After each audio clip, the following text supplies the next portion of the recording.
Veja no ICL Notícias, segunda edição. Preciso saber em relação ao que eu vou me defender. Um ministro na corda bamba. Lupe entra na mira da oposição e vai à Câmara dar explicações sobre a fraude no INSS. Quem fez errado, que a polícia prove e que vá para cadeia. Bateu, levou. Deputado bolsonarista ofende Lula. A qual esse descondenado deveria estar preso pagando pelos seus crimes. E líder do PT reage. Esse sujeito é um desqualificado. Pediu a morte do... O último voo dos tucanos. Executiva do PSDB autoriza a fusão com Podemos e partido deixará de existir. O ICL Notícias, segunda edição, está no ar. Olá, boa tarde. Hoje é terça-feira, dia 29 de abril de 2025. Seja bem-vindo e seja bem-vinda ao ICL Notícias, segunda edição, que é transmitido pelos canais de Eduardo Moreira, do ICL, pela Pop TV do Rio Grande do Sul e também pelo canal A Voz Trabalhadora. No programa de hoje, vamos falar sobre o acordão para a redução de penas dos executores de 8 de janeiro. Esse caldo está engrossando no Congresso. Inclusive, o líder do PT no Senado se manifestou a favor do acordo, que também envolveria o STF. Carol Brígido e Guilherme Amado vão estar daqui a pouquinho com a gente e vão trazer esses detalhes logo mais. Já o ministro da Previdência, Carlos Lupe, está na mira da oposição por causa das fraudes no INSS. Hoje ele participou de uma audiência na Câmara, a Elo Vilela acompanhou e vai contar pra gente também daqui a pouquinho os detalhes. Hoje eu tenho o prazer de receber aqui no N2, relembrando os velhos tempos, Pois é. César Calejão. Boa tarde. Que bom ter você aqui. Boa tarde, meu amor. Prazer estar contigo na bancada. Rô, boa tarde para nossa comunidade também. Vamos lá, muita coisa para a gente discutir aí, considerando esses temas que você colocou. Obrigado por me receber no programa. Papai César está aqui entre nós. Deixa eu chamar a Heloísa Vilela, diretamente de Brasília, já para começar esse papo com a gente. Oi, Elo, boa tarde. Boa tarde, pessoal. Olha, o dia de hoje aqui em Brasília valeu uma semana inteira de trabalho, viu? Porque foi notícia em cada corredor, em cada comissão. Não foi brincadeira, não. Pois é, olha, e por causa da mega fraude no INSS, o ministro da Previdência, o Carlos Lupe, parece estar um pouco, posso dizer, um pouco avançado, mas está na corda bamba, sim. Tem muita gente querendo a sua cabeça. A oposição começou até a coletar assinaturas para uma CPI do INSS. E aí, como eu já adiantei, a Elo esteve nessa audiência e vai contar pra gente agora como foi. Antes, vamos ver o que o Carlos Lupe falou. Investigações feitas pela Polícia Federal, pela CGU, são iniciativa do governo do presidente Lula, do qual eu faço parte, do qual eu sou ministro. Não são ações iniciadas, nunca teve uma ação desse porte na Previdência Social. Nunca, em tempo algum.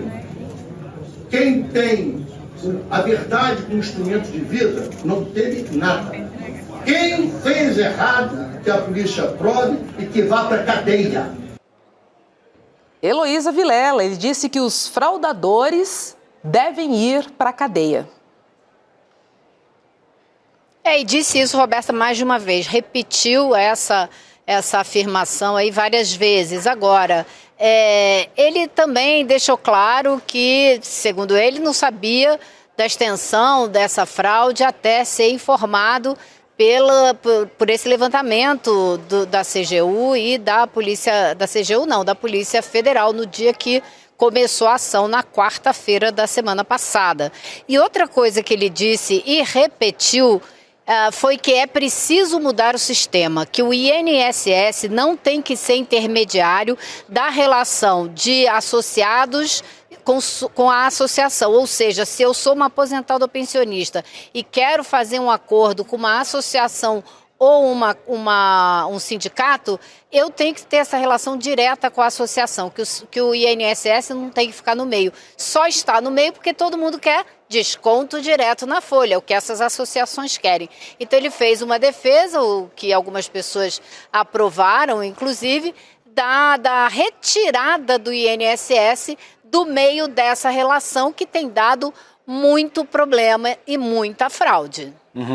Agora, Elô, houve um sem número de questões aí apontando para que, de fato, ele teria sido avisado, né? Pelo menos 6 vezes, a própria PF e outras pessoas se manifestando dessa maneira, de que, de fato, o Lupe teria sido avisado, pelo menos 6 vezes, e que existe todo um conjunto de coisas que, no mínimo, levantam aí uma questão um pouco mais séria, considerando a atuação do entorno ali do Lupe.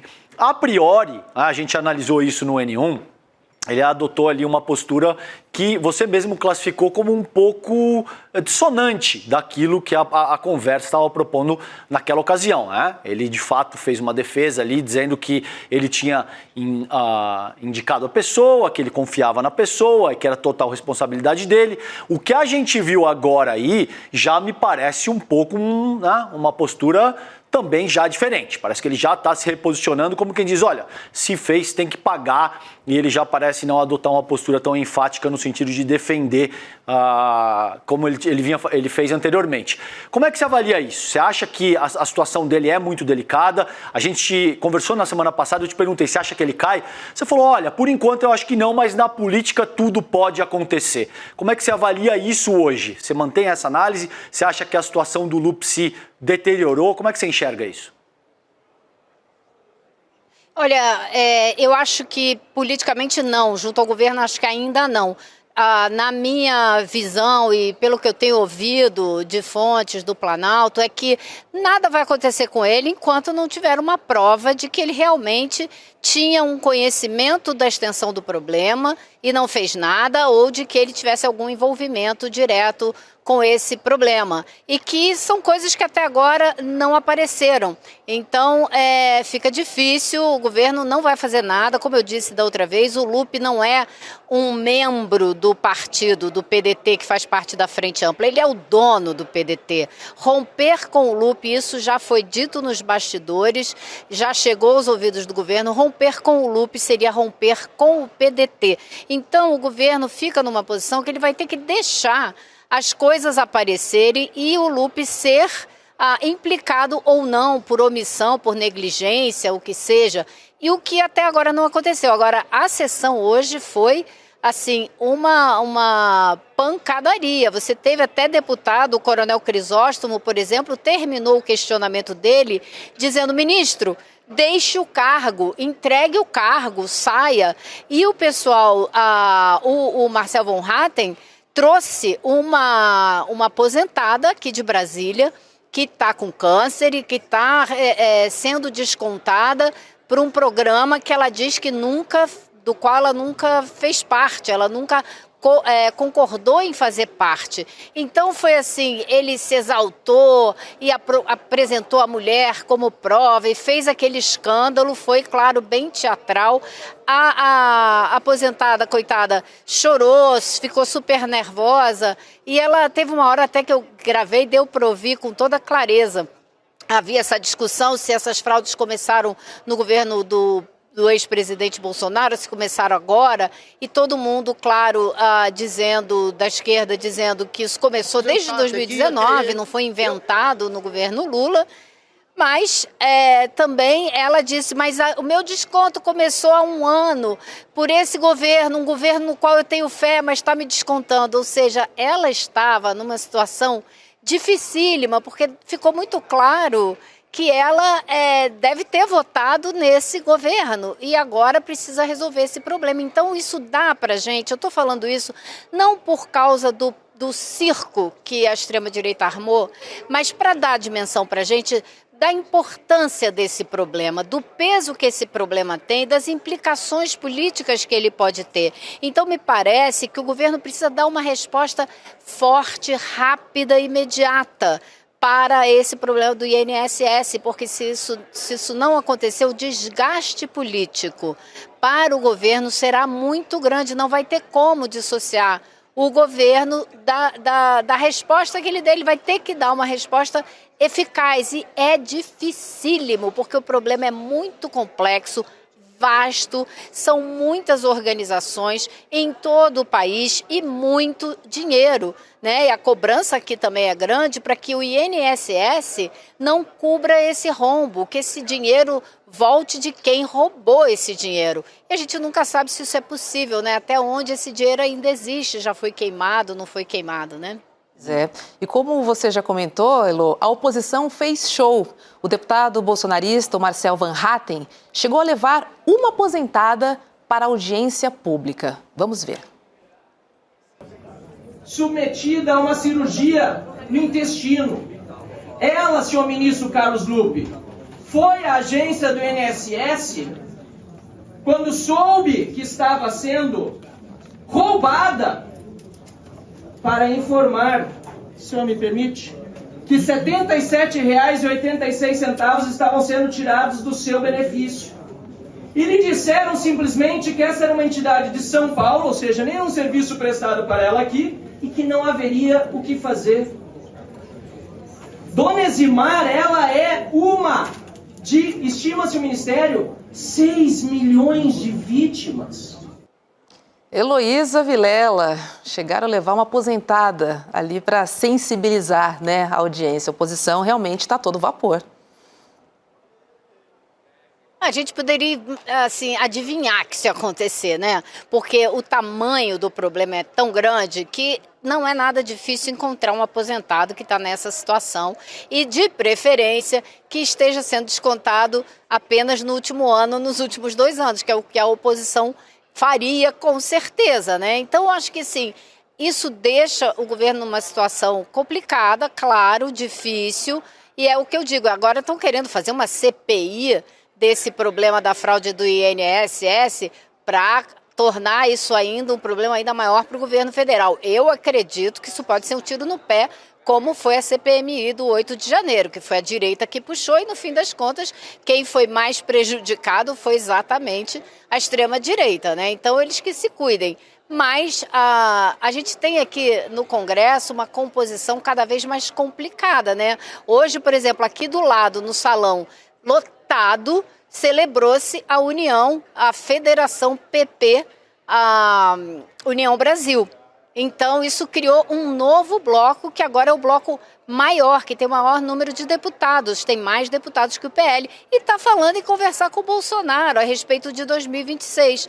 Né? Então, é um bloco que junta Hugo Mota, presidente da Câmara, Arthur Lira, que queria ser o presidente dessa federação, mas não conseguiu por enquanto, Ciro Nogueira e por aí vai, ACM Neto. Então, assim, são problemas políticos complicados que o governo do presidente Lula talvez não estivesse prevendo para já, mas que vão se somar, né, agora, nesse momento. É isso. Daqui a pouquinho a gente vai conversar sobre essa federação com o Guilherme Amado, tá? Elô, só queria voltar um pouco à fraude do INSS, porque a senadora bolsonarista Damares Alves acionou hoje a Procuradoria-Geral da República com um pedido de impeachment de Carlos Lupe. Na representação, Damares pede que Paulo Gonet entre com ação contra Lupe perante o STF. A informação é da jornalista Malu Gaspar. Elô, será que vai para frente?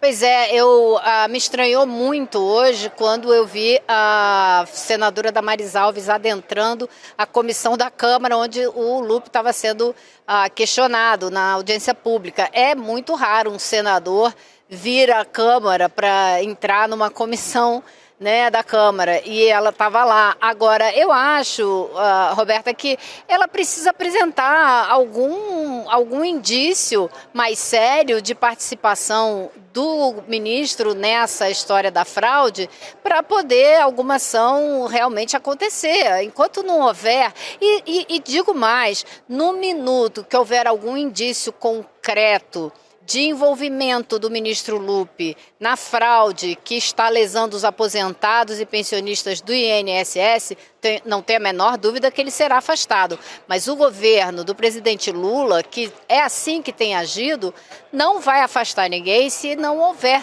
nenhuma indicação concreta de envolvimento, né, de saber da fraude e não ter feito nada. Hoje teve um deputado do Espírito Santo que tentou dizer isso. Eu levei para o Ministério casos lá no meu estado, 6 ou 8 casos, agora não me recordo, e o senhor não fez nada, o que em seguida foi desmentido. Todos os casos que ele apresentou na comissão foram resolvidos, foram sanados. Então a gente tem que tomar muito cuidado quando a gente fala nisso, para a gente não imputar culpa a pessoas que a gente ainda não sabe se tem culpa. Agora, fato é que a Polícia Federal pediu o afastamento do presidente do INSS e de 4 diretores e parou aí. Então, vamos ver o que o levantamento, a investigação vai trazer, né? Justo. Me parece que presunção de inocência, inclusive, é um parâmetro consagrado na nossa ordem jurídica. É assim que, de fato, a coisa deve funcionar. Agora, Heloísa, eu estava conversando com um parlamentar ontem e que ele me disse o seguinte: eu quero ver se você concorda. Você é uma das pessoas mais experientes que atua aí em Brasília, tem muito trânsito, acompanha bastidor e tal. E essa pessoa me disse o seguinte: a posição do Lupi é relativamente mais sensível do que das lideranças do Centrão, por exemplo, porque é muito difícil o PDT fazer oposição ao governo Lula votando aliado ao Centrão, quiçá muito menos aliado ao bolsonarismo. O PDT, em ampla medida, depende da imagem do Brizola, do trabalhismo. É muito difícil para o partido votar aliado com as forças mais fisiológicas, ou aí com a extrema-direita é impensável, inclusive. E isso, de alguma maneira, tira da mão do Lupi a mesma força que lideranças do Centrão têm, porque essa gente pode votar contra o governo simplesmente para se opor. Como é que você avalia isso? Você acha que esse é o caso? Você acha que num caso extremo aí, talvez de ruptura do governo com o Lupi, o PDT pode se posicionar contra o governo de uma maneira mais agressiva nesse sentido, ou você acha que isso é pouco provável? Eu acho que você tem razão, vai ser difícil um partido como o PDT. Aliás, o Lupi hoje falou do Brizola e se engasgou, não continuou e parou um pouco para respirar, enfim. O que os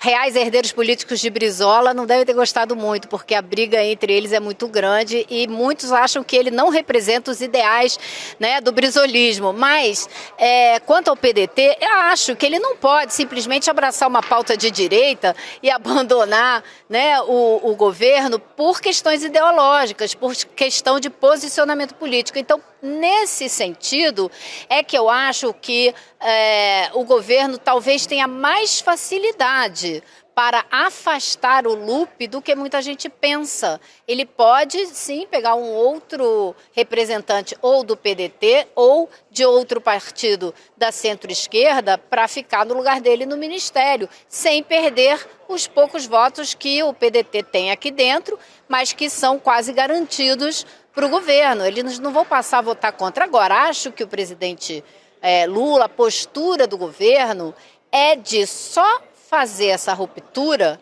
se tiver uma indicação concreta de envolvimento ou de omissão aberta e declarada. E é isso que está sendo investigado. Já tem ata de reunião aparecendo, né, onde o assunto foi tratado e não foi levado adiante. Então, a Polícia Federal está investigando isso e, se tiver uma clara omissão do ministro Lupi, não tem a menor dúvida, ele terá que ser afastado, não vai ter outro jeito. E aí o governo vai ter que costurar ou com o PDT, que eu não sei como o PDT vai tratar isso, né? Esse ministro passando por essa situação, qual é o grau de controle. A gente sabe que o Lupi é o dono do PDT hoje, né? Mas o PDT tem suas bases regionais que podem se rebelar e apontar um outro nome, né? Tudo é possível, né? Na política, quando surgir a oportunidade de afastá-lo, vai ter gente querendo ocupar o lugar dele, claro. Também tem isso, né? Claro. Então eu acho sim que ele não corre o risco de perder votos né, do PDT, porque as pautas que o governo defende, o PDT vai defender, muito provavelmente. Pois é, Lô, e o dia, como você falou, foi quente hoje no Congresso, né? Durante a reunião da Comissão de Segurança Pública na Câmara, com o ministro Lewandowski, houve uma briga, gente, entre o deputado Gilvan da Federal, que é do PL de São Paulo, que chamou o presidente Lula de descondenado, e o líder do PT, Lindbergh Farias, do Rio de Janeiro, que chamou o deputado bolsonarista de desqualificado. Vamos ver o que disse Gilvan. Os maiores escândalos de corrupção do país se encontrou no governo do senhor Luiz Inácio Lula da Silva, que foi condenado por corrupção e lavagem de dinheiro. Se eu fosse chamado para ser ministro da Justiça de um governo corrupto desse, eu não seria. Se fosse chamado para ser diretor da Polícia Federal de um governo corrupto desse, eu não seria. Então é uma vergonha. Pessoas que se dizem honestas participando de um governo a qual esse descondenado deveria estar preso, pagando pelos seus crimes. Vamos ver agora o que disse Lindbergh e a gente volta a comentar. 12. Nenhum deputado poderá referir-se de forma descortês e injuriosa aos membros do Poder Legislativo ou às autoridades constituídas desse e dos demais poderes da República. Esse sujeito é um desqualificado. Pediu a morte do...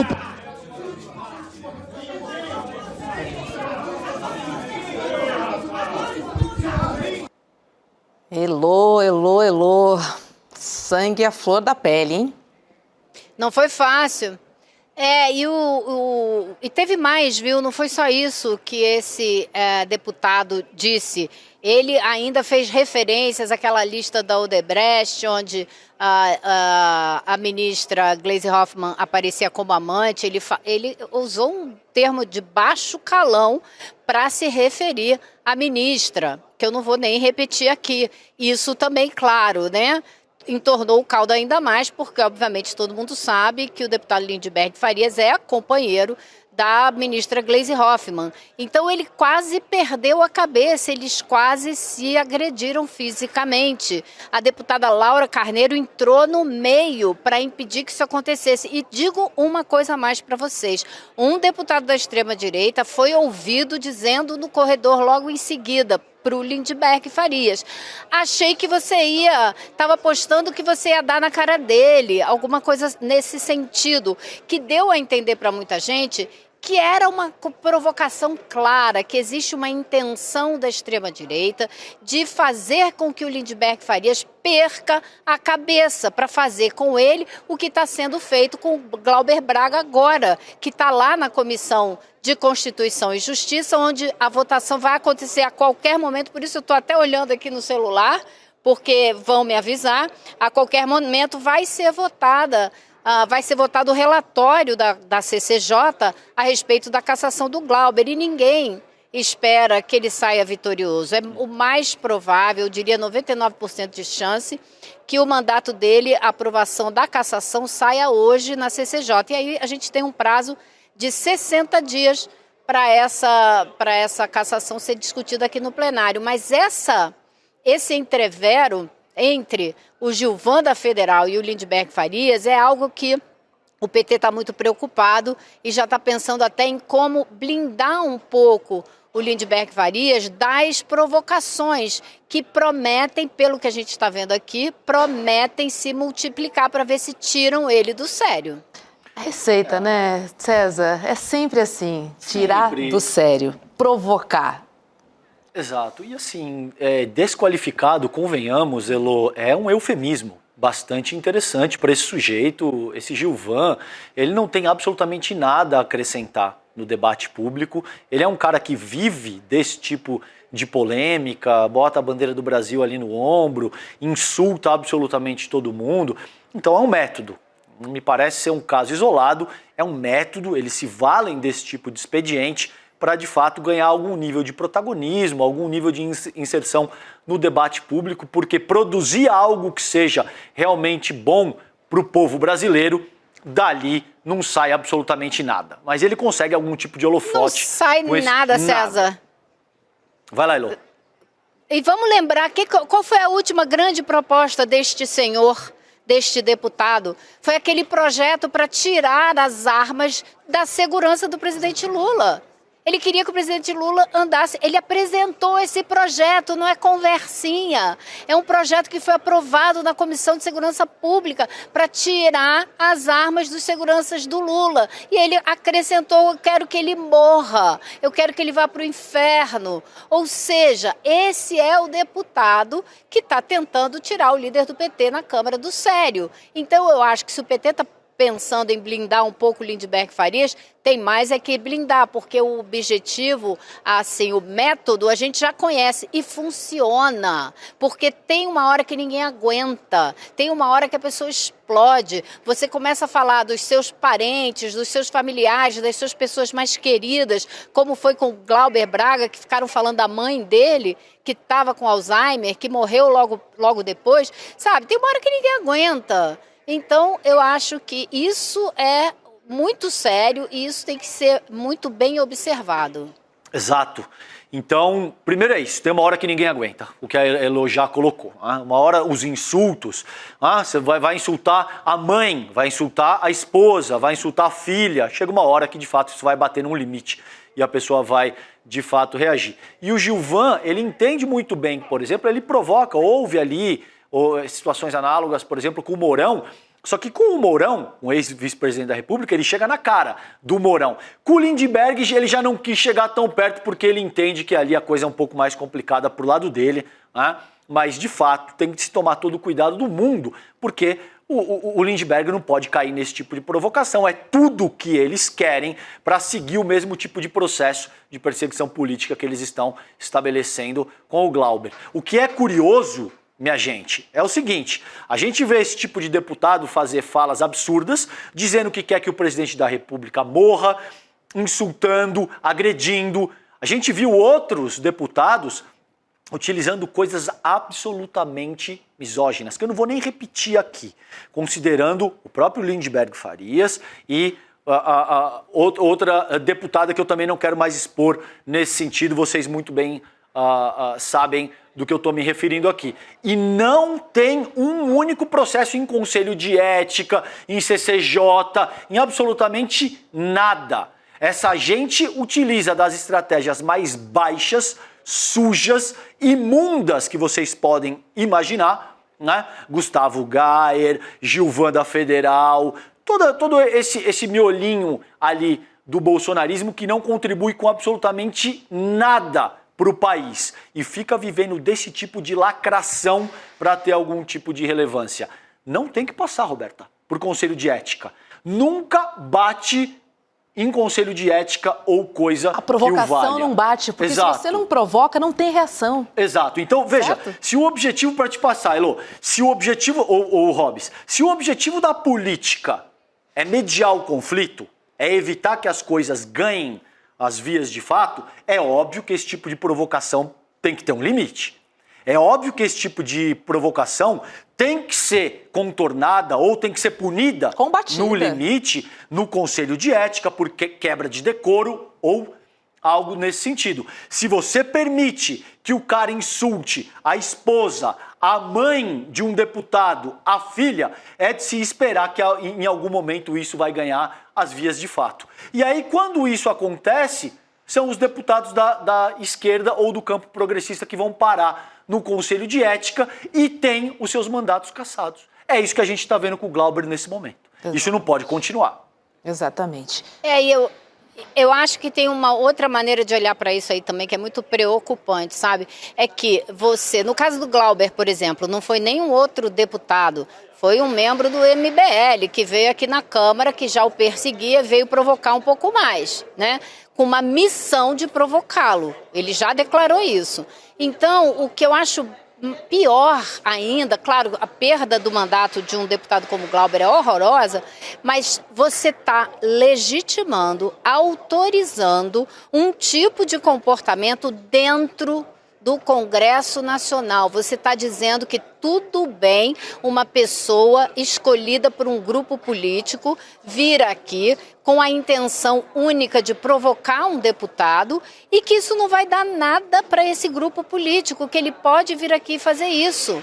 Eu acho que isso é perigosíssimo, acho que isso abre um precedente e transforma o Congresso Nacional num telequete, num ringue onde tudo é permitido. Então, acho que isso é para lá de preocupante, além, claro, de você cassar o mandato, porque isso foi muito discutido hoje, né, na Comissão de Ética. Existe uma regra, da mesma maneira que crime de tentativa de abolição violenta do Estado Democrático de Direito tem um número de anos, 8 ou 12 anos, não sei, específico, a pena é específica, também no Conselho de Ética existe uma regra que determina o tipo de comportamento, o tipo de infração e qual é o tipo de punição. E a punição para quem comete violência física ou verbal, agressão física ou verbal, é uma punição de uma punição escrita.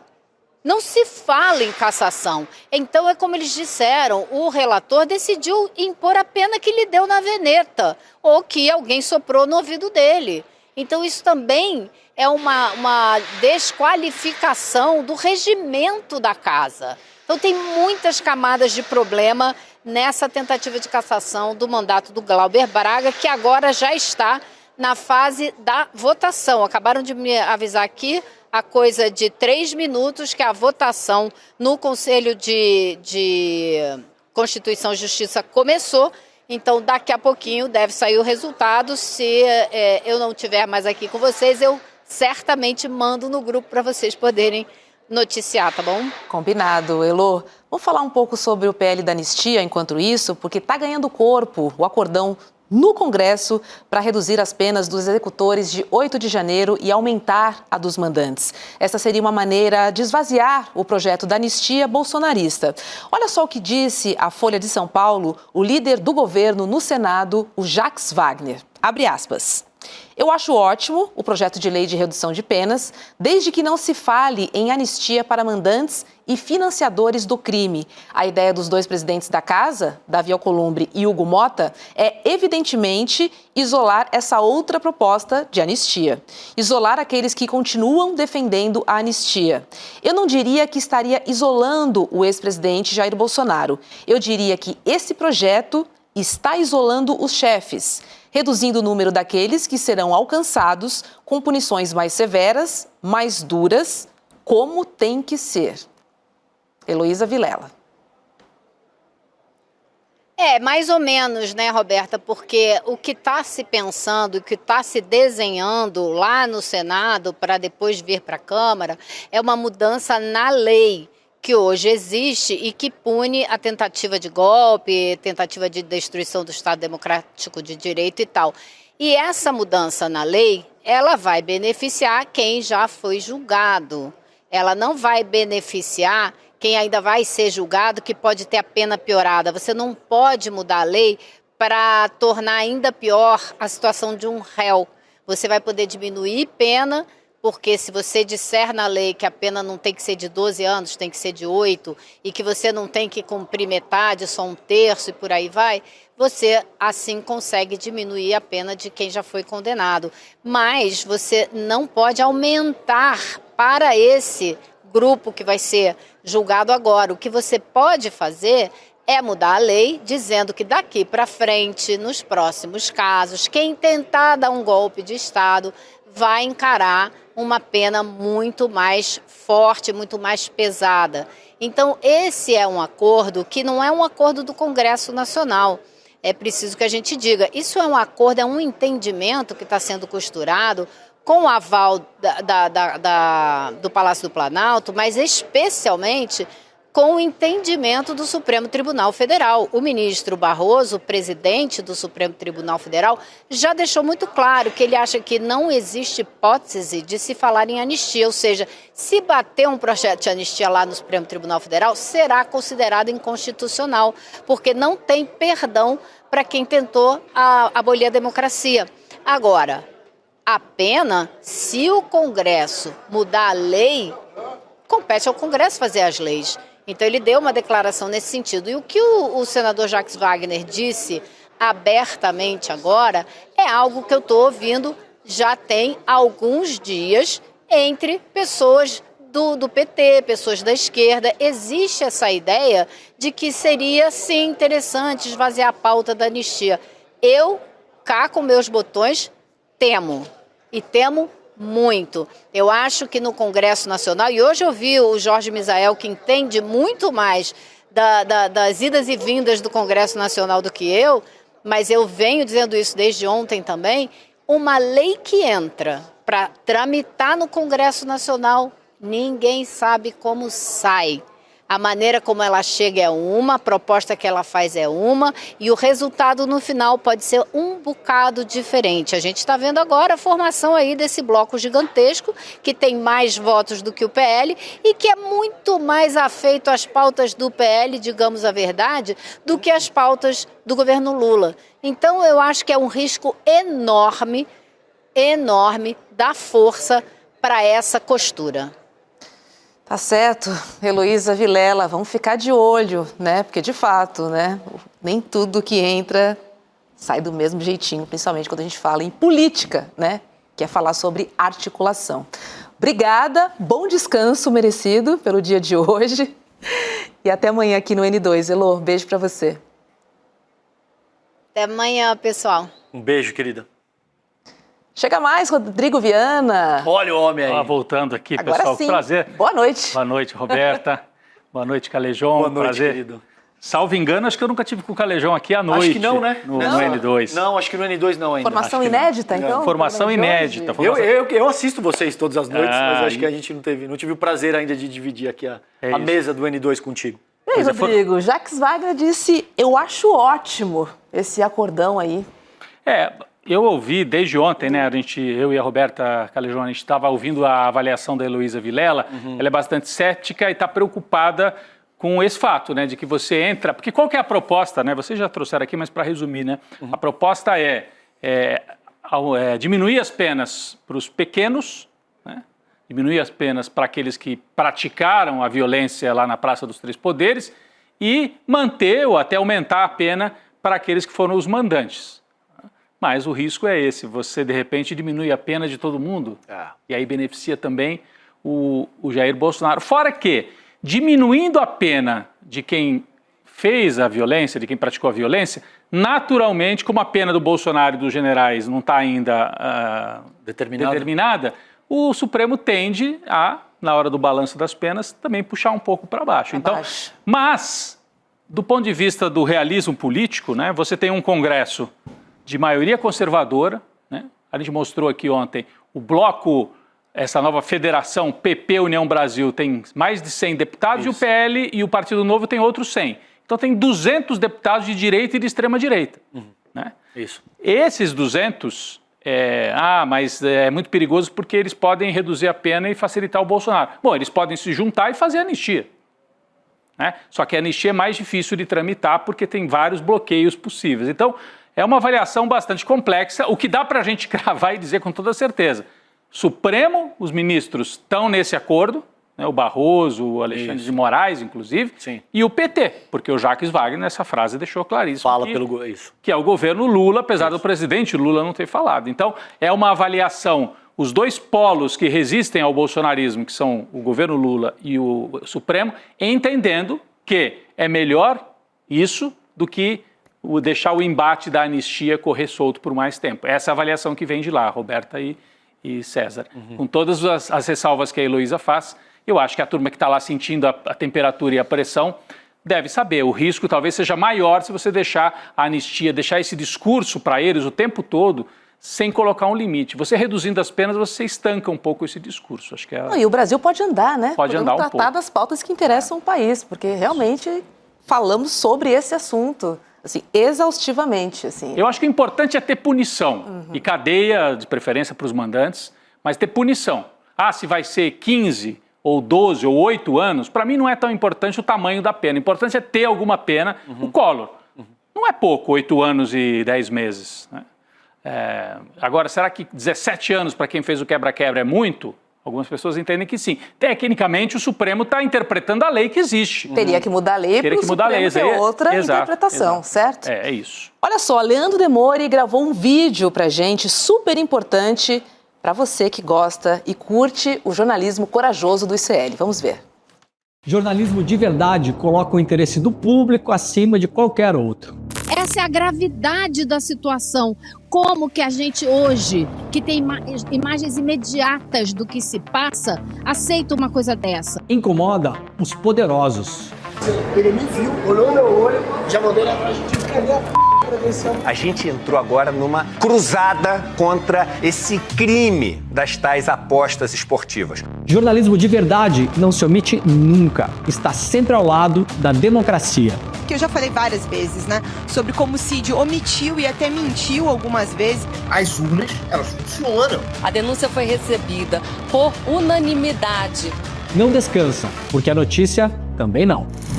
A gente está subindo uma trilha no meio do mato. É um lugar perigoso também, porque é esse tipo de pedaço de terra que acabou deslizando lá para baixo, né? Então a gente está prestando atenção e está subindo para mostrar lá de cima. Jornalismo de verdade denuncia as injustiças. Um grupo de pessoas cada vez maior está sendo trazido e despejado aqui por Paraisópolis. Jornalismo de verdade é livre, sem patrocínio, sem monetização e com independência para dizer o que precisa ser dito. O ICN só pode fazer jornalismo de verdade graças ao apoio da comunidade corajosa que luta ao nosso lado. Faça parte da comunidade do ICL e apoie a nossa luta pelo jornalismo de verdade. Muito legal esse vídeo, né, gente? Jornalismo de verdade, e a sequência, as reportagens, comentário no estúdio e o ICL cada vez mais na rua, né? Teve a cobertura do julgamento do Bolsonaro, isso apareceu aí nesse vídeo, as enchentes no Rio Grande do Sul, a Heloísa Vilela em Gaza, e hoje a Heloísa lá no Congresso, né? Já não no estúdio de Brasília. Então, esse jornalismo de verdade custa dinheiro, e custa porque a gente tem uma programação, Roberta, Calejon e todos que nos acompanham, de quase 12 horas no ar. Isso se reflete aqui, ó, né, em tantos programas do Desperta até o Chico Pinheiro Entrevista, o Precisamos Conversar, que terminam, né, aqui a nossa noite. Isso custa uma equipe, e estou falando da equipe que está aqui, e tem a equipe que está atrás das câmeras. É muita gente na edição, na parte técnica e na administração aqui do ICL. Então, ajude a manter esse jornalismo independente e corajoso no ar. Vamos comparar como é que funciona o ICL e como é que funciona a mídia tradicional? Eu vou para o próximo slide aqui da nossa campanha. Olha isso, ó. Na mídia tradicional, publicidade de empresas e do governo ajuda a manter o investimento publicitário e isso cobra um preço. Muitas vezes, as empresas, quase sempre, né, que se dizem profissionais, mas você já viu crítica a banco nos jornais, nos sites, que são mantidos com anúncio dos bancos? É impossível. Aqui não, aqui a gente não tem anúncio, não tem publicidade de banqueiro, e isso dá uma independência para cobertura na área financeira e de outras áreas também. Qual que é o modelo do ICL? O Edu Moreira já falou muito sobre isso e todos nós aqui vamos aprendendo, né? Calejon, Roberta, todos e todas que nos acompanham. É a comunidade que mantém o ICL, a plataforma do ICL, com a sua assinatura. Por quê? Porque quer assistir bons cursos, quer assistir bons filmes, documentários, mas também para manter o jornalismo independente. É só daqui que vem o dinheiro, para a gente usar a palavra bem simples, é o dinheiro que mantém essa estrutura do jornalismo que você gosta de acompanhar. Então a gente faz o convite, se você gosta desse jornalismo e ainda não é assinante, não é membro, entre agora e vire membro do ICL, da plataforma, porque você nos ajuda e porque você tem ótimas opções de cursos, de documentários. Então, ICL Notícias, coragem para fazer jornalismo de verdade, assine e fortaleça o ICL. E a hora que você faz isso, você também tem uma série de vantagens para você, além desta vantagem para a sociedade, para quem acredita nesse embate da comunicação para ajudar a fazer o embate da política. Quais são as novidades que estão vindo por aí? Uma você viu agora domingo, esta série Folha Corrida. Só o ICL tem independência para exibir um documentário que mostra a relação de um grupo de mídia, Folha de São Paulo / UOL, porque é isso, Folha de São Paulo e UOL, juntos, que na ditadura, não é que dava apoio editorial apenas à ditadura, emprestava carros para transportar preso político. Então, isso está contado. O episódio número 1 foi liberado, todo mundo assistiu no domingo. O episódio 2, porque é uma série documental sobre a Folha, em 4 episódios, a Folha e as relações espúrias com a ditadura, o episódio 2 já está liberado para quem é assinante. Se você não é, corra, então assine agora e você já vê o episódio número 2. E aí, qual que é a novidade? No domingo, estreia pros assinantes o episódio 3, Roberta. Então, domingo você já vai poder assistir o episódio 3 e depois, no dia 11 de maio, você vem para o episódio 4. Então, essa é uma das atrações que você tem lá na plataforma do ICL. Muita gente acha que é só curso, né? Não é não. Se você não conhece, tem curso. Desde Excel até cursos de idiomas, e tem muito conteúdo jornalístico e documentário de qualidade. Esse aqui é um. Vamos ver outras novidades que estão chegando por aí. 25 novos títulos nesta mesma linha do Folha Corrida. Olha, eu recomendo muito esse aqui, ó, Cidadão Boylicen, que está chegando, eu assisti no cinema esse aqui. Cidadão Boylicen conta justamente a história de um empresário de um grupo super importante aqui do Brasil, que dava dinheiro para a ditadura e pessoalmente ia assistir sessões de tortura. E foi executado pela turma que resistia à ditadura. Cidadão Boylicen, dia 3, se você assinar, você já pode assistir. Não precisa procurar, como é que eu assisto, onde é que eu vejo? Então, é uma possibilidade. Deixa eu voltar aqui, porque tinha mais atração aqui. Então, é o Cidadão Boylicen, é o Democracia em Preto e Branco, é a América Armada, Futeboys, são 25 novos títulos. E tem uma outra novidade, que eu sem querer aqui já apertei o botão e cheguei lá, olha aí. É uma novidade que estreia ainda no mês de maio. Vocês conhecem os dois aqui, né? Vocês conhecem os dois, Juliana Dalpiva e Igor Melo, super jornalistas investigativos. A novidade é isso, um podcast investigativo que vai revelar a verdade por trás de uma das maiores fortunas do país. E é uma fortuna que tem conexões com a política e com a religião. De quem será que eles tratam nesse podcast? Você vai saber em breve, isso vai estar também à disposição lá para a nossa comunidade do ICL. Olha, outra super novidade, o Vladimir Safatli, uma aula magna sobre O Capital de Karl Marx. Você já deve ter ouvido falar, poxa, é tão difícil ler O Capital, entender profundamente o marxismo. Você tem aqui a possibilidade, às vezes você não sabe nem por onde começar. Comece pela aula do Safatli. Ele vai dar uma espécie de roteiro para você entender o que é o Capital de Karl Marx. Ele que é professor titular de filosofia da USP e vai trazer também o conhecimento dele aqui para a comunidade do ICL. E uma outra novidade, você vai do Capital de Karl Marx, escrito no século XIX, para as novidades do século XXI, com Ícaro Harry, especialista em inteligência artificial. Eu conversava outro dia com o Edu Moreira, ele está obcecado no bom sentido com essa coisa da inteligência artificial. Tem que entender, tem que estudar, tem que saber usar, para não se deixar, para não ser usado por ela. Então, aqui é uma possibilidade, uma chance de você participar, né, desse curso, uma novidade, o primeiro encontro ao vivo, no dia 14 de maio, para esse curso, né, que vai ter certificado e tudo para você que quer saber mais sobre inteligência artificial. Então eu estou falando de documentário, estou falando de podcast investigativo e estou falando de Capital do Karl Marx, né, com o Safatli, e inteligência artificial. É muita novidade aqui no ICL.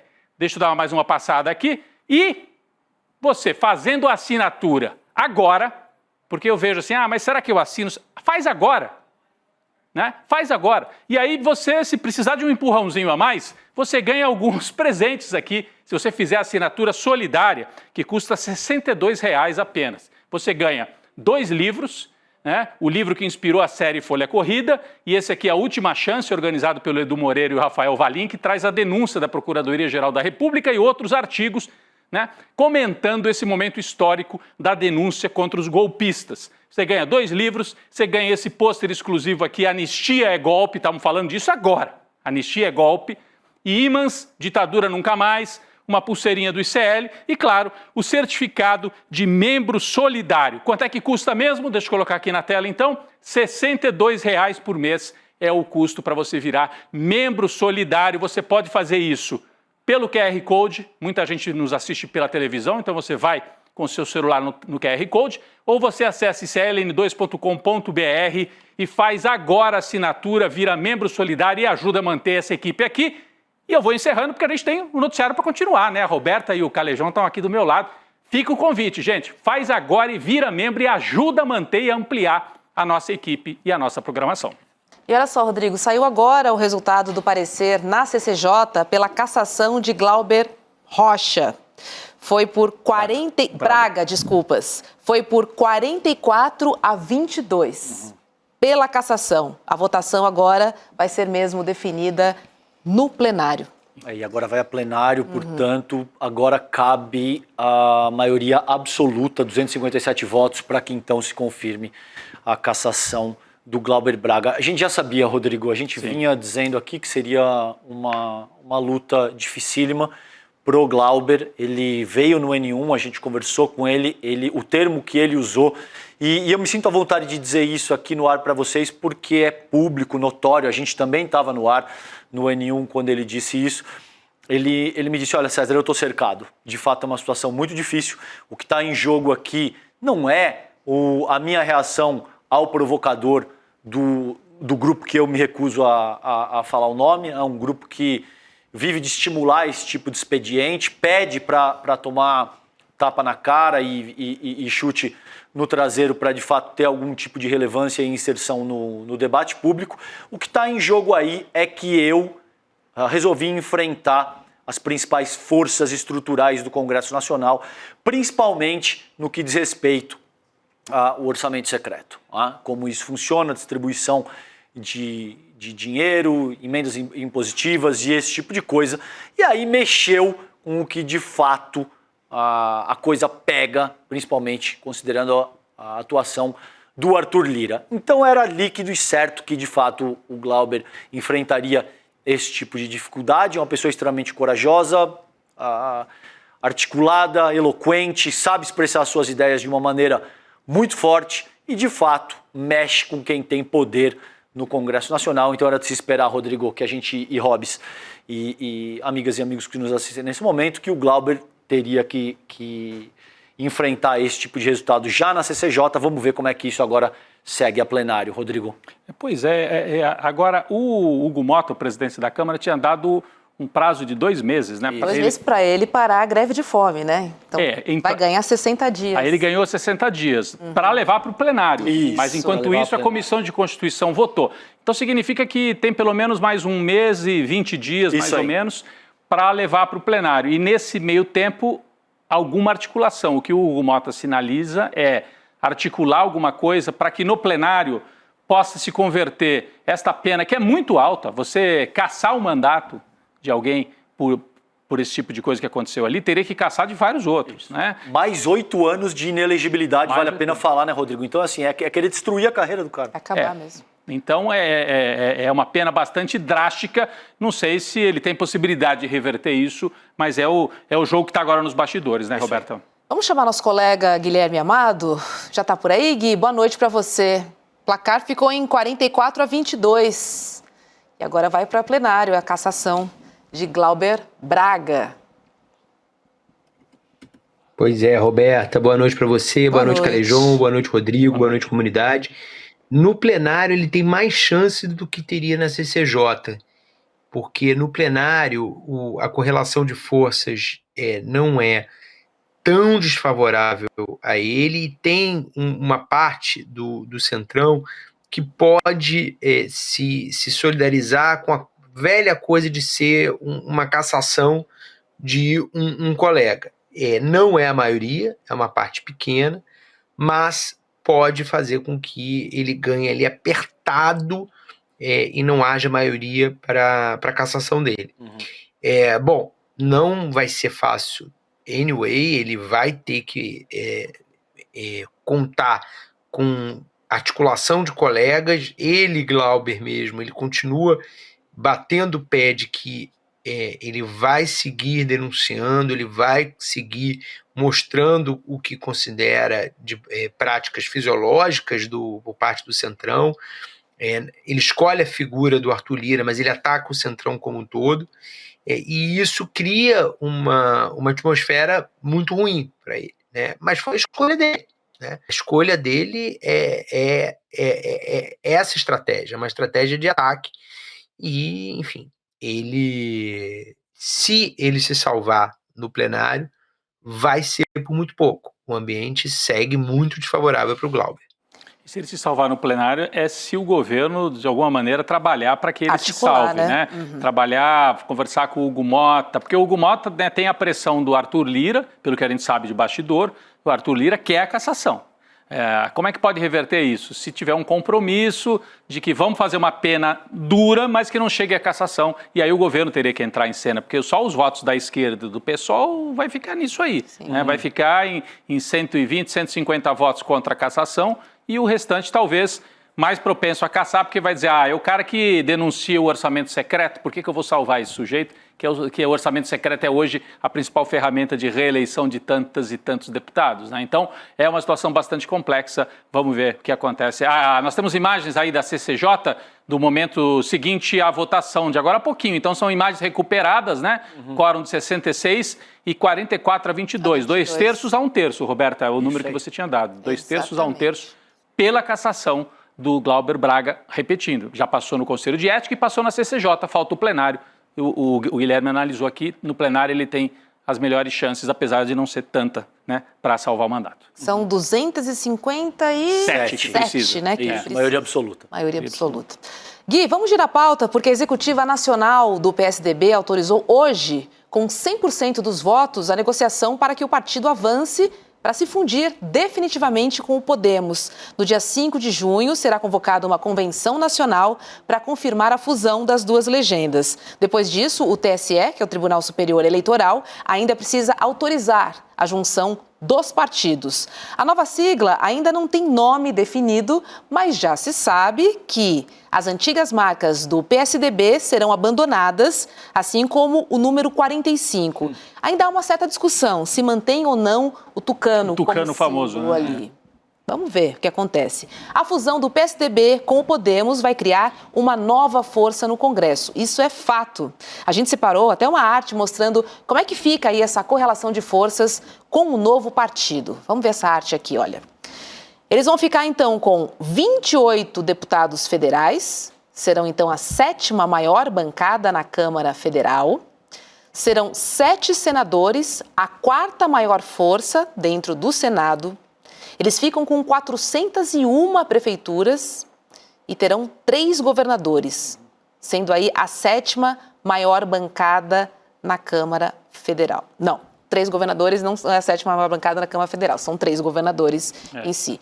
E no total, eles terão de fundo eleitoral 384 milhões e 600 mil reais. A 6ª maior fatia do fundão. Guilherme Amado, vou jogar para você. Essa fusão vai acontecer, né? E o PSDB começou alto, né? Pomposo. Mas o tucano foi ficando pequenininho, né? E essa notícia do fim do PSDB e a fusão com Podemos, especificamente, não é uma notícia boa. O PSDB, que foi o partido um dia começou com quadros de centro, caminhou para centro-direita, antagonizou com o PT durante diversas eleições. Existia oposição ao PT ali, e nós, sociedade, a gente tinha a impressão de que eles tinham uma adversariedade ferrenha. E aí veio o bolsonarismo e mostrou o que é a oposição destruidora, né? A oposição que não contribui em nada. E muita gente pensou, nossa, aquele partido ali era uma opção. Muitos entusiastas pessoas de esquerda, entusiastas do PT, pensavam que aquilo ali era uma opção melhor a isso tudo que a gente está vendo. Mas aquele partido já tinha acabado há muito tempo, né? Aquele partido era o partido de uma geração. Era uma geração que já no Aécio Neves já não estava representada. O Aécio Neves já não tinha nada a ver com aquelas figuras, não tinha nada a ver com o Fernando Henrique Cardoso, não tinha nada a ver com o José Serra, não tinha nada a ver com o Mário Covas. E a própria história do Aécio Neves mostrou isso. O PSDB começa a terminar com o Aécio Neves. Ali começa a decadência. Né? Ao mesmo tempo que o partido sai muito grande de 2014, porque o Aécio Neves quase ganhou da Dilma, o fato é que nesses 11 anos ele foi definhando, primeiro a partir da crise do próprio Aécio Neves, e depois pelos próprios quadros, né, que foram encolhendo, até e teve a saída do Alckmin nesse meio tempo, teve o João Dória, que fez muito mal ao PSDB também. O João Dória ele encolheu o partido pelo jeito dele de fazer política, pela forma que ele, como principal quadro do partido, ele conduziu o partido nos anos dele de governador de São Paulo, e agora se funde com o Podemos, que chegou a ser considerado, há alguns anos, o partido da Lava Jato. O Podemos foi o partido do Deltan Dallagnol, por exemplo. Chegou a ser o partido do Sérgio Moro, quando o Sérgio Moro cogitou ser candidato a presidente da República. E é um partido que agora está na base do Lula, está na base do governo Lula. Eu fico curioso de saber onde que é essa sigla, sétima sigla da Câmara, né, como você falou, Roberta, está entre o MDB e o PDT. O MDB tem 44, o PDT tem 17. Para onde que ela vai ano que vem? Ela vai ser governo, como o Podemos queria? O Podemos estava sendo cotado para estar na coligação do Lula. Vai realmente? Ou vai ficar neutro, vai para a direita? Enfim, é uma curiosidade que eu tenho. No Senado ele vai ser mais relevante do que ele é na Câmara, mas enfim, de qualquer maneira, 28 votos não é qualquer coisa. Ele tem 5% da composição da Câmara. É isso. Roberto, acho que a gente tem um quadro aqui que mostra a trajetória do PSDB, da grandiosidade da época do Fernando Henrique, né, César Calejão? Acho que podíamos até botar na tela esse quadro e a gente vai comentando aqui para relembrar um pouco para as pessoas a trajetória do PSDB. Olha só, Calejão, o PSDB que foi criado ainda antes, né, nos anos 80 foi criado o PSDB, como uma dissidência do velho MDB do Ulisses Guimarães e do Quercia em São Paulo e tal, mas o PSDB atingiu o seu auge com o Plano Real em 94, e daí elegeu o Fernando Henrique por 2 vezes, as 2 no primeiro turno, né, derrotando o Lula. Então, consolidou ali a imagem de um partido de gente que vinha da esquerda, mas terminou mais na direita, na centro-direita, liberais, privatizantes, mas com um compromisso naquele momento com a democracia, isso era inegável. Sim. Depois foi mudando, né, César? Depois acho que a gente pode avaliar. Então, Fernando Henrique está ali no canto do nosso quadro ali, olha, 2 vezes eleito no primeiro turno, e São Paulo. O PSDB governou São Paulo por 28 anos, um partido paulista, com a cara da elite da classe média paulista, com o Mário Covas, com o Alckmin, com o Serra e com o João Dória. E depois de 2014, como disse o Amado, entrou em decadência, ainda assim em 2016 venceu 7 capitais, como está aqui na nossa arte, né? A decadência mesmo foi ali, logo depois dessa eleição em que o Aécio perdeu por pouco e não aceitou a derrota. Aí o PSDB trai o seu compromisso com a democracia e vai para um discurso golpista, você não acha, César? Totalmente, Rodrigo. Ali em 2014 começa um processo de entropia, muito por conta dessa análise que você fez, que o Amado também colocou. O Aécio é um cara que não aceita a derrota para Dilma, se eu não me engano de cabeça assim, era 54 milhões contra 52 milhões de votos, um pleito de fato bastante apertado. Aécio Neves não aceita, começa a contestar tudo que tinha acontecido ali durante a votação, e ali, a partir dali, a gente sabe o que aconteceu, a história, teve a questão da Lava Jato e tudo o que acontece a partir dali no sentido de dar margem para a ascensão do próprio bolsonarismo. Agora, o Aécio Neves, que figura, hein, Rodrigo? O cara foi gravado dizendo que, abre e fecha aspas, teria que matar, tem que ser um que a gente mata antes dele fazer a delação, referindo-se ao próprio primo dele. Isso não é a minha interpretação, não é o que eu acho e não é a minha opinião. Aécio Neves, esse sujeito que está aí na sua tela, foi gravado dizendo que teria que ser alguém que ele manda matar antes de fato fazer a delação. Ele estava se referindo ao próprio primo, Rodrigo. Então, veja que 11 anos depois, olhando em perspectiva, me parece que é tranquilo afirmar que houve um erro grosseiro, crasso, cometido por parte do PSDB. Outros PSDBistas históricos disseram que ali a gente cometeu um erro muito sério, porque de fato a gente embarcou na onda, na megalomania, no delírio do Aécio Neves de fato querer contestar. Ele se achou maior do que o partido, maior do que a própria República, quis botar fogo na República para defender o seu sonho de grandeza, e aí a gente viu, Rodrigo, o que acontece a seguir, termina de alguma maneira no atual cenário com a derrocada absoluta do próprio PSDB. E, Roberta, se você me permite, só um paralelo bem rápido, histórico. A trajetória do PSDB parece um pouco a trajetória da UDN, da velha UDN, que nos anos 50 e 60 era a oposição ao trabalhismo do Vargas, do Jango, do Brizola, e que era um partido que tinha força, muita força, né? Elegeu Carlos Lacerda, governador do Rio, e muitos outros governadores, uma bancada forte, e fez um discurso golpista em 64, achando, a gente derruba o Jango, depois novas eleições e a gente ganha. O que aconteceu? Os militares falaram, agora acabou a UDN, tchau. E o PSDB teve um papel, outra conjuntura e tal, mas de certa maneira um paralelo com a UDN, né? Também um partido de centro-direita, que em certa medida rompe com o seu compromisso com a democracia e paga um preço por isso. E eles diziam, agora é o fim do Lula. E no final, o Lula é presidente, foi lá no enterro do Papa e o PSDB é que está acabando, Roberto. Exatamente. E olha, Gui, além da fusão do PSDB com o Podemos, hoje também foi formalizada a federação, que é a união do União Brasil com o PP. E eu queria te perguntar o que está por trás desta movimentação que teria Arthur Lira como presidente, mas, enfim, acho complicado, né? Ter 2 presidentes dessa federação. Em mais de 100 deputados. Né? Mais de 100 deputados. 109 deputados. Começaram brigando, é isso mesmo, Amado? Porque parece que o Lira ia assumir, aí o Rueda. Conta pra gente, como é que tá essa história, cara? Essa sim, essa é uma força política monstruosa. Monstruosa. Né? Essa federação, ela vai gerar uma força política no ano que vem que vai ser muito disputada.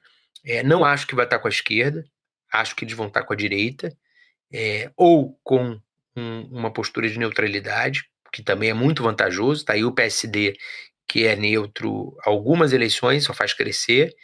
E esse grupo, sim, vai ser um grupo que vai fazer diferença do lado que ele tiver.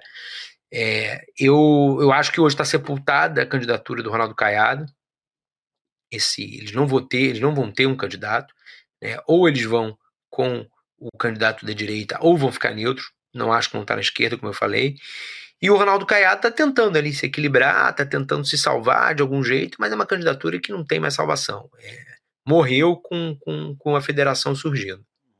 É isso, importante. E a volta da Arena, né? Já que eu estou falando do passado hoje, aqui lembrando da UDN. Revirando o baú.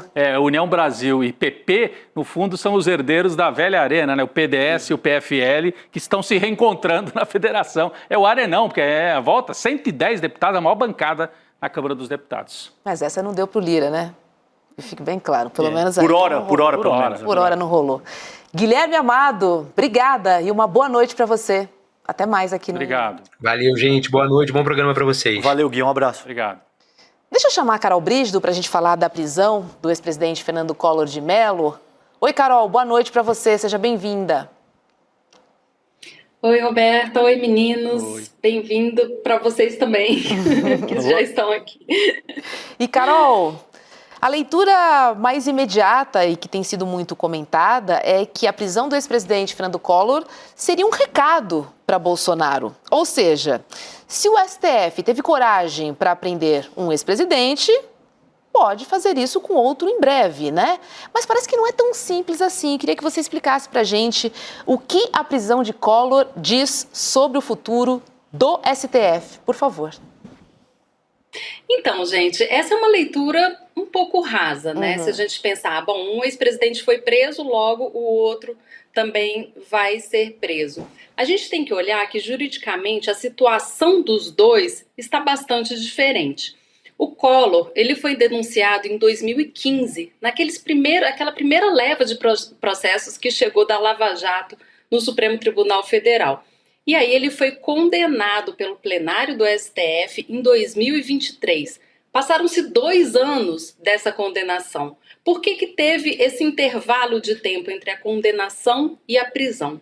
Porque dentro do STF, a jurisprudência recomenda o seguinte, que depois que uma pessoa é condenada, ela tem direito a responder em liberdade ele tem direito de entrar com recursos que chamam embargos de declaração no Supremo Tribunal Federal. Isso ele faz em liberdade, a não ser, é claro, que tenha algum motivo para se decretar a prisão preventiva ou a prisão imediata. Isso pode acontecer se a pessoa estiver perturbando a ordem pública ou se tiver algum indício concreto de que a pessoa possa fugir do país para escapar do cumprimento da pena que foi imposta pelo tribunal. Nada disso aconteceu no caso do Collor, então ele ficou em liberdade até que os recursos fossem julgados.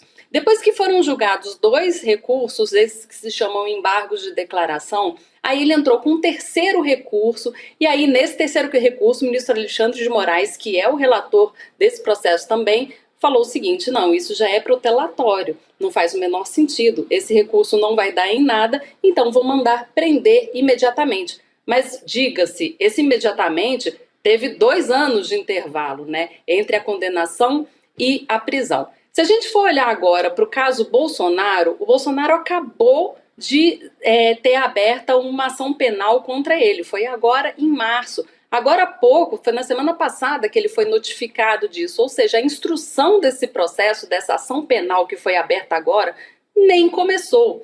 Então, assim, ele não foi julgado ainda, ele não foi condenado, provavelmente será, e provavelmente, se ele for condenado, vai ter esse tempo de apresentação de recurso, a não ser, é claro, que ele dê algum motivo para o STF prender ele preventivamente. E aí, nesse caso, não precisa nem ter sido condenado. Se ele der algum indício de que ele pretende fugir agora, o STF pode mandar prender ele agora, antes mesmo da condenação. Mas não é isso que mostram, não é isso que mostra a tramitação processual. Isso não aconteceu ainda no caso do Bolsonaro, então não é porque Collor foi preso que Bolsonaro vai ser preso agora. Agora, por outro lado, se a gente for pensar no caso do Collor, ele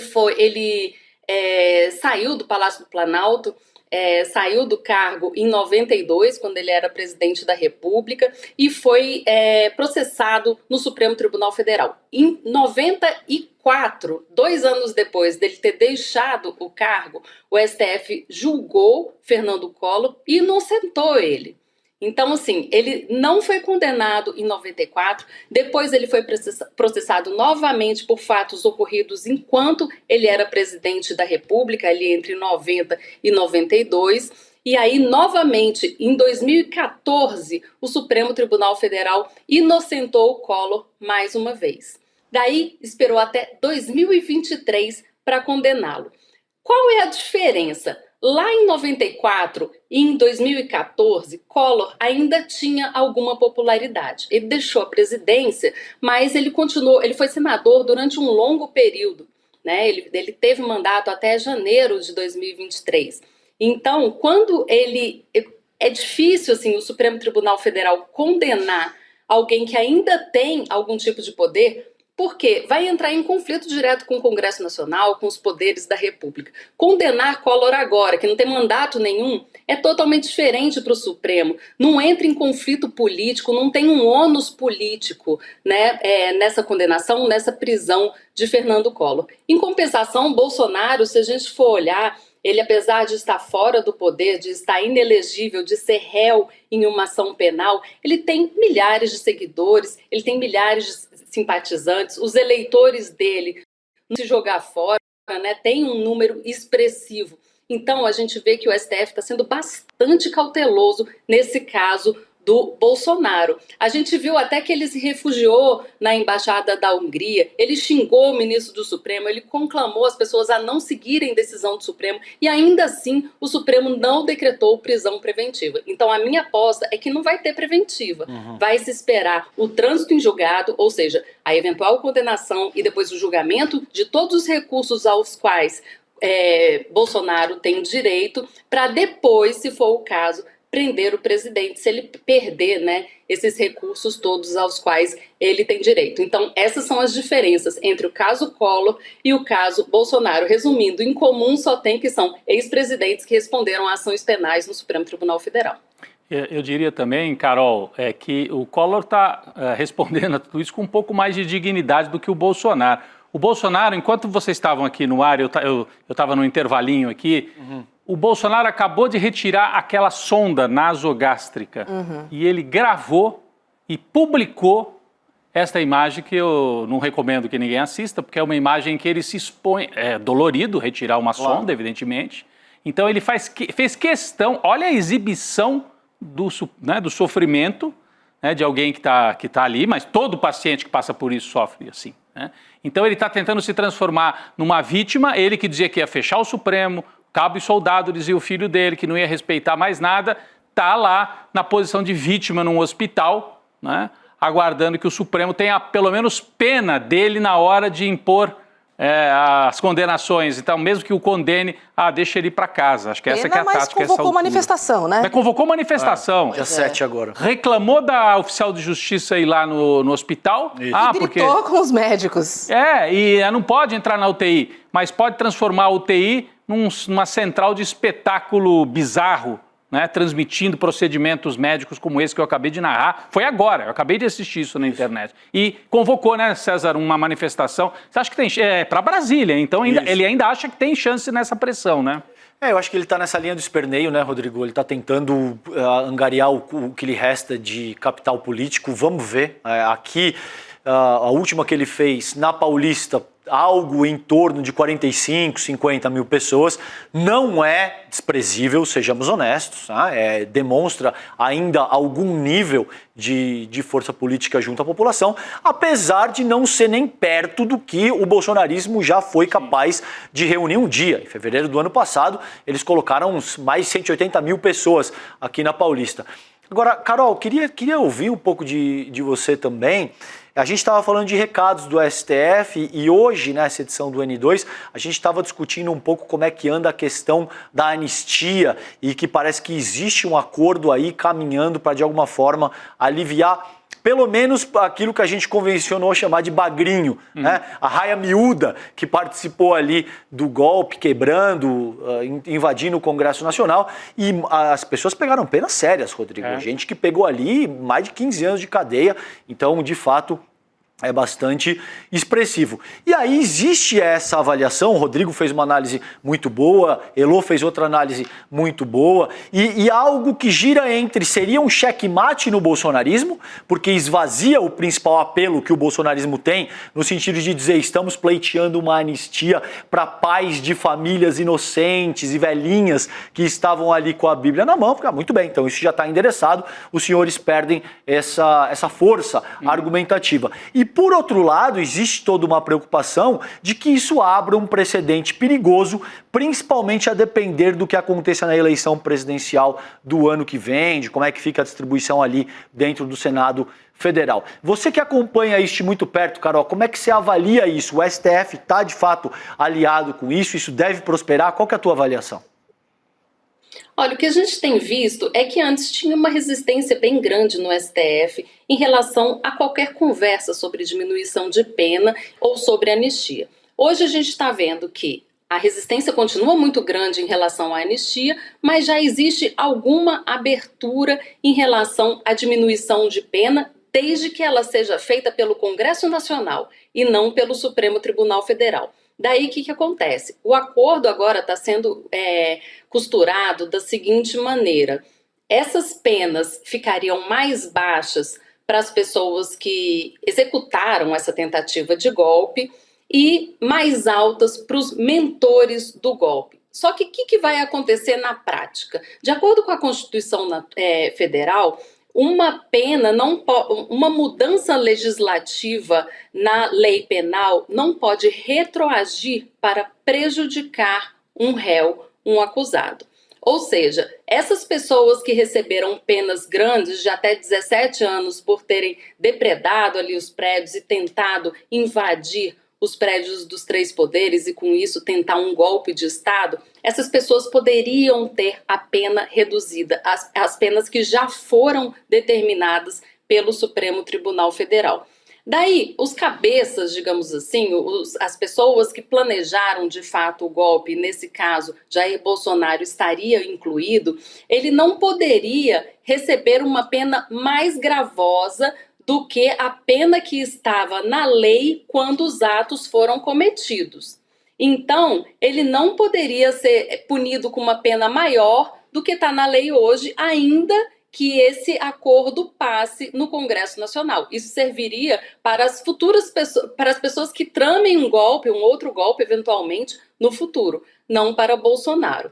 Daí, isso não é automático. Se isso for acordado entre o Congresso e os outros poderes, caso volta para o Supremo Tribunal Federal, vai ser preciso abrir provavelmente uma ação de revisão criminal, que é uma coisa super rara no judiciário. A ação de revisão criminal, ela é aberta depois que o caso já transitou em julgado, ou seja, quando as pessoas já estão devidamente condenadas, mas se descobre um outro elemento que possa mudar a situação penal do réu. Por exemplo, uma nova testemunha, uma nova prova, nesse caso, uma nova pena, né? E aí voltaria para o Supremo Tribunal Federal e o Supremo teria que rejulgar esses casos à luz da nova legislação. Ou então o Supremo pode, por exemplo, optar por um habeas corpus coletivo se houver algum tipo de revogação de um dos crimes aos quais essas pessoas foram condenadas. Então não é automático, não é assim, o Congresso determina uma coisa, o Supremo vai lá e não faz nada, né? Não pode ser assim. A decisão é judicial e a reforma da decisão também precisa ser judicial. Agora, rapidinho, Carol, que o nosso tempo está quase se esgotando, por favor, né? Você acredita que nesse caso, então, o Supremo, se vier essa mudança da lei, vai encarar com bons olhos? Porque antes havia uma resistência e muita gente dizia, se vier a anistia, o Supremo vai declarar como inconstitucional. Nesse caso, não, né? O Supremo está participando, houve até declarações, né, de alguns ministros públicas, pelo que você sabe, o Supremo estaria junto nisso, né? Sim, a história da anistia continua, uma resistência absurda, assim, absoluta, dentro do Supremo Tribunal Federal. Não vai passar. Essa questão de diminuição da pena é justamente para arrefecer esse debate em torno da anistia e ter uma alternativa que suavize essas penas sem precisar perdoar as pessoas que tentaram tramar um golpe no Brasil. Perfeito. Perfeito. Vamos ficar de olho aí nesse acordão. É isso aí. Já tem até nome. Carol Brígido. Com o Supremo com tudo, né? Já diria o Romero Jucá lá atrás. De novo. Bem lembrado, de novo. Essa frase do Romero Jucá é daquelas que serve para qualquer momento, né? Exato. Cara. Serve para muita coisa no Brasil e provavelmente servirá no futuro. Tem um perfil no antigo Twitter que pegava as frases do Eduardo Cunha e reciclava para qualquer momento. Ele fez várias, né? Então, essa aqui com o Supremo com tudo, a gente vai... Polivalente. Vai valer para muitos momentos. Híbrida. É isso. Carol Brígido, obrigada e uma boa noite para você. Valeu. Obrigada, queridos. Boa noite e bom programa. Valeu, querido. Um beijo.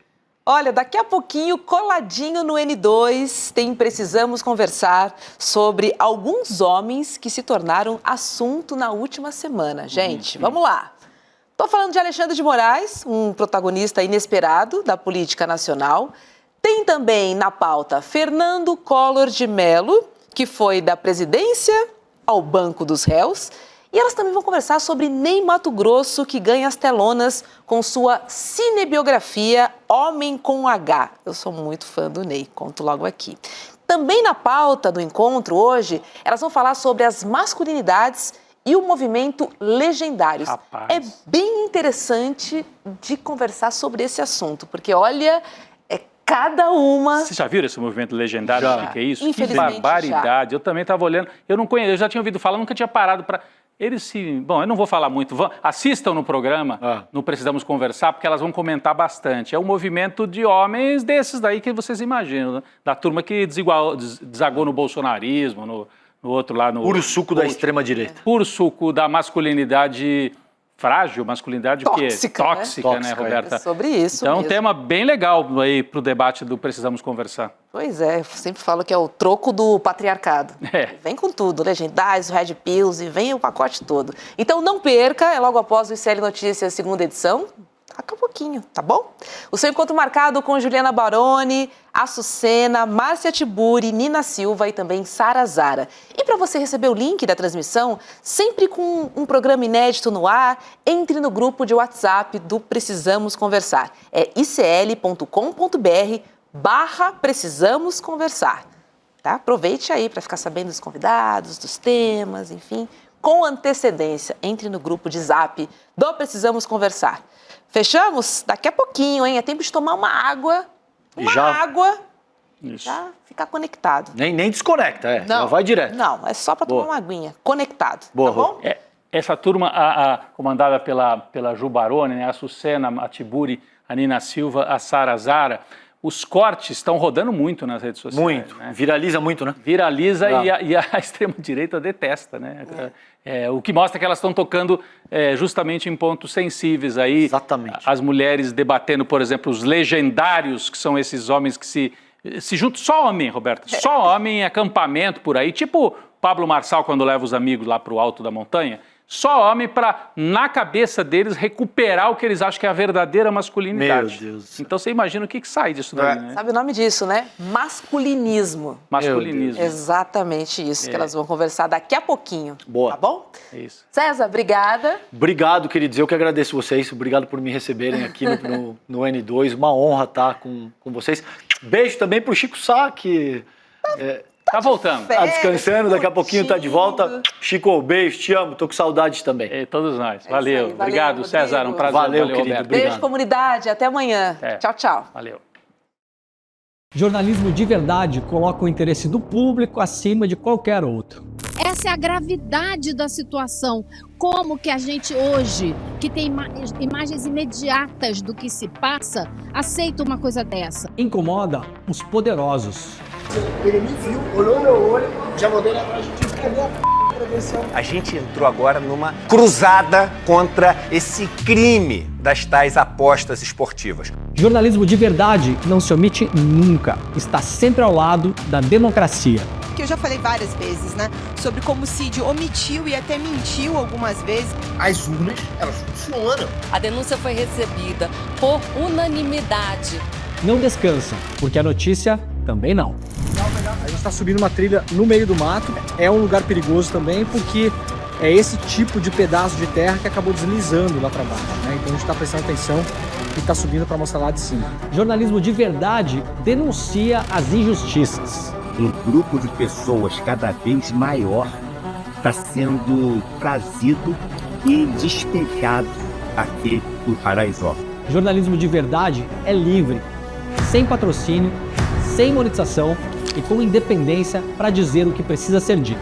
O ICN só pode fazer jornalismo de verdade graças ao apoio da comunidade corajosa que luta ao nosso lado. Faça parte da comunidade do ICL e apoie a nossa luta pelo jornalismo de verdade.